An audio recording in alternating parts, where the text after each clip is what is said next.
Hello there, it's me, Phil, and my job title is, technically speaking, Assistant Visiting Professor in Computer Science, which is actually kind of inaccurate. The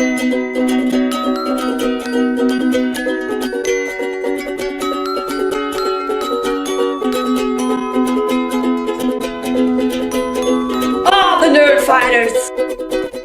And the reason that job title is kind of inaccurate is because my PhD research is actually in chemistry, for one thing, and for the second thing, I haven't actually finished that thesis yet.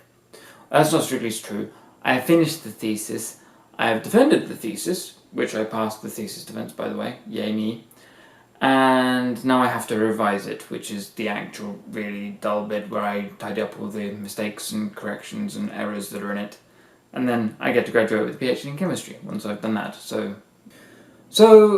the larger part of my job is lecturing to students, although I despise lectures as a mode of teaching, so actually what I tend to do is set a lot of exercises and workshop type activities. At least that's the larger part of my job when students are here. I really love that aspect of my job. I love imparting knowledge to people. I love the look on somebody's face when they have just clearly grasped a concept and they've learned something that they didn't know before. It's one of the most rewarding parts of my job, and yeah, just best job ever. The drawbacks to that are that sometimes when I fail to articulate what I'm saying in such a way that my students can understand it, that can be very, very frustrating. And it's also kind of time consuming, particularly once you factor in assessments and marking. If you want to do an assessment of your students that is meaningful, it invariably seems to mean it takes up much more time than you'd like it to, and that can be quite stressful. The other half of a lecturing position at any university or in America college is that you are often, particularly in physical sciences like chemistry and computer science, which is what I do, you're often required to do research as well. And this is, again, a very rewarding thing to do. You're effectively discovering new knowledge, you're learning about the world, but not only learning about the world, you're learning things which other people just haven't discovered yet. So it's just such a good thing to be doing, to be pushing not only your own knowledge, but the knowledge of humanity in general that little bit further. And when I say a little bit, I mean a little bit.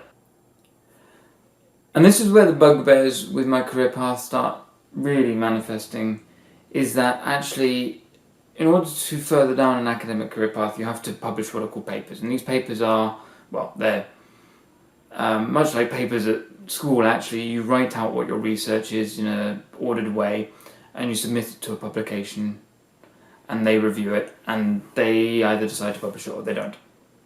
And generally your worth as a scientist is a mixture of the number of publications you've made and the number of other people have cited those publications in their publications, i.e. how much of an impact you're having in the research world around you. Which is fine, but the problem with that is that we give those journals our research for free, effectively. We write those papers and that's free labour for them. And the people who are actually doing the reviewing are also academics who also work for free. But the journals charge libraries to stock the papers, and it's not immediately clear where all that money is going. And given the large amount of profits these companies are making, I have a hunch. And the reason this annoys me is it annoys me that my career is dependent upon helping companies who aren't paying for most of the work that's done for them to make profit. And somehow we, the ostensibly clever people, are okay with this. But in general, I love my job. I wake up every morning excited to go to work. It allows me to travel, which can be good or bad. Been doing a little bit too much traveling lately. I've just got back from the UK. I'm going to go to San Diego for a conference tomorrow, and I'm really quite tired at this point. Is it what I want to be doing forever? I don't know. We'll see what happens next. This career path tends to come in short-term chunks of 2 to 3 years at the beginning, until you get a more secure position in academia later on, if such a position ever arises. So we'll see. I'm not wedded to it, which is why I'm not bothered by calling out the daft publication culture. It's a job like any other, and it has its own benefits and drawbacks like any other job, and I could see myself doing any number of things. This happens to be what I do now. I hope this was informative and even vaguely coherent. Like I say, I've been travelling, so I'm exhausted. And Jenny, I will see you tomorrow.